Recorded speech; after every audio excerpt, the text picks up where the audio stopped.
So the bedroom is a bit of a mess right now. I have these crayons here. They're brand new. What is this even? Why I have this softball? So I just emptied out this drawer. It's a start. Many drawers to follow. I just got rid of 90% of my stuff. I'm leaving my apartment after 4.5 years, and I decided not to sign a new lease. Instead, I'll be living out of a single suitcase for a while.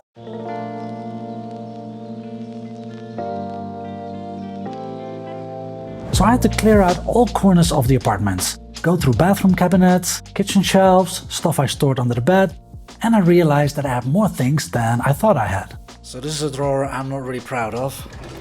This is where I put all kinds of kitchen stuff that I don't really want to get rid of, but I also don't know where to put, and I don't use it very often, so it just ends up in this drawer. But now I finally have to face the music and declutter it all. Big or small, for each item I had to decide if I was gonna keep it, sell it, or donate it. It was a rare opportunity to declutter and go through everything I own. So in this video I want to share what it was like, how it felt, and some of the lessons I learned in the process. Hi, my name is Peter, and if you're new here, on this channel we speak about living with intention. Slow living, minimalism, that kind of stuff. I started this channel when I had already lived here for 3 years, and I wasn't a minimalist when I moved in. The apartment was already furnished and it wasn't really my style, but I was fine with it. I never thought I'd live here as long as I did. But the apartment grew on me, and so did the town. And as I got more comfortable, I decided I wanted to personalize the place a bit more, make it my own.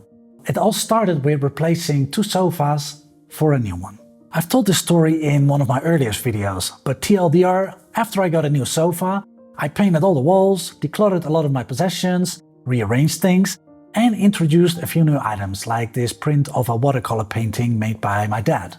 Now that I'm leaving, I have had to discard most of my things. So this wine decanter, I'm really gonna miss it, I didn't use it that much, but when I did, it really added some joie de vivre to my life. I loved pouring a good bottle of red wine in here, decant it for 30 minutes or an hour.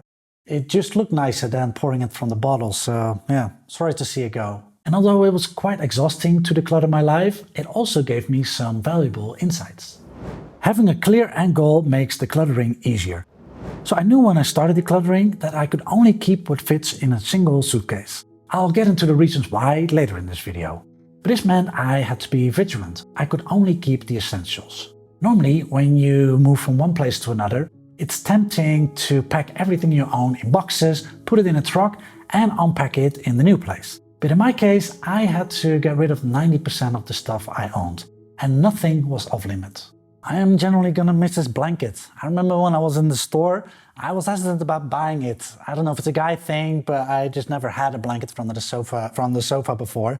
But I'm so glad I took it home. It's so nice and so warm, so fluffy on cold evenings. Yeah, I'm gonna miss it. When I went through my drawers, I asked myself, what do I really care about? What's essential? What sparks joy?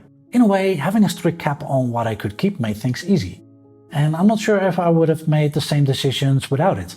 Knowing that I could only keep what fits in a single suitcase, I had to let most of it go. For some items, I have a real hard time making a decision. Take this blender for example. It's a real powerhouse. And there's this voice in the back of my head that says, oh, it's so great for making soup, smoothies. Maybe you can store it with a friend, and then you can pick it back up in 1 or 2 years when you return. But I don't really want to burden my friends with my stuff just because I have trouble letting go. With some things, I questioned why I bought them in the first place.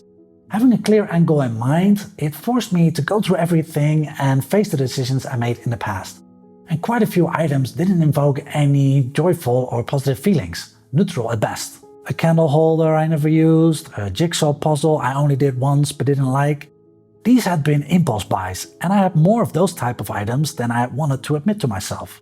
I was glad that this decluttering process brought this to the surface, and relieved that I could now donate or sell these items to people who really wanted or needed them. Say thank you to sentimental items.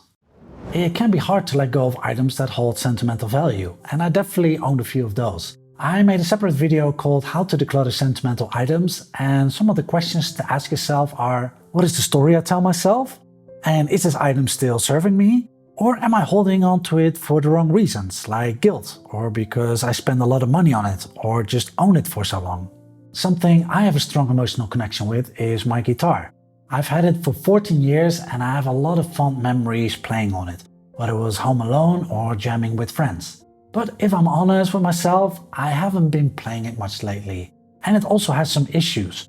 The B string sounds muted and the bridge also needs to be fixed.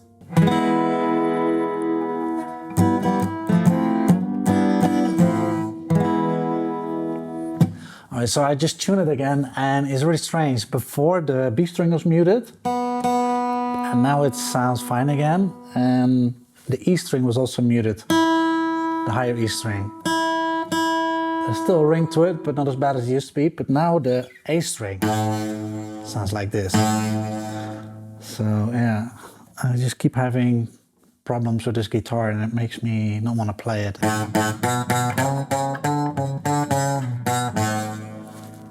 So yeah, I can only play things like this now.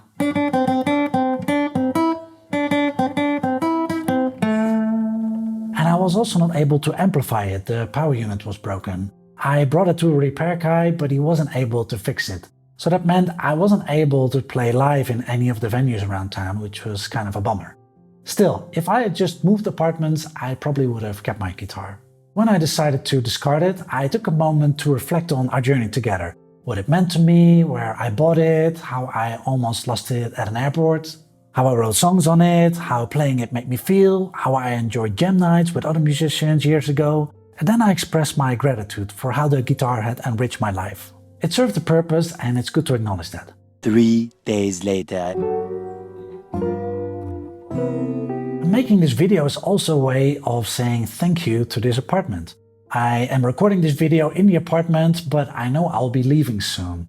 And making this video is a way for me to reflect on the time that I've spent here, the good things, the annoying things, and how it's been a peaceful place for me to live in, home. When one door closes, another one opens. I had this gentleman's agreement with my landlord that if he wanted to sell, I would leave.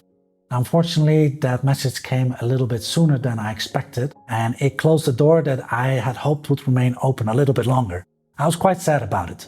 But then I realized this also creates an opportunity, a new door opening. So instead of signing a lease on a new apartment immediately, I've decided to go live as a digital nomad for a while.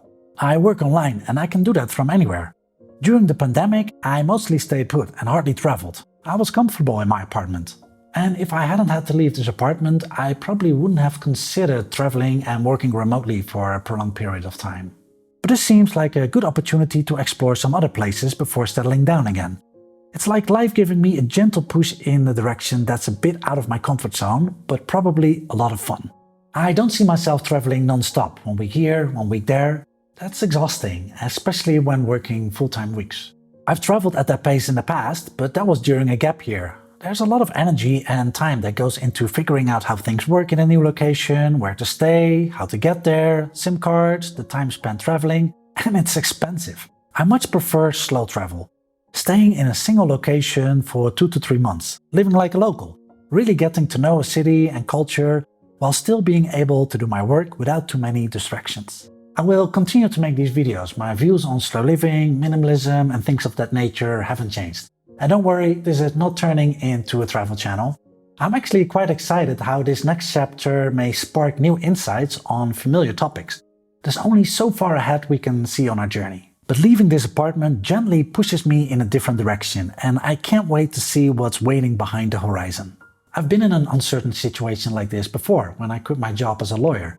I made a separate video about that, which you can watch right here. It was scary to leave that career behind and explore what else I could pursue in life. But it brought me to where I am today, and I learned so many lessons along the way. So thanks for watching, I hope to see you in the next video, and take care. Bye!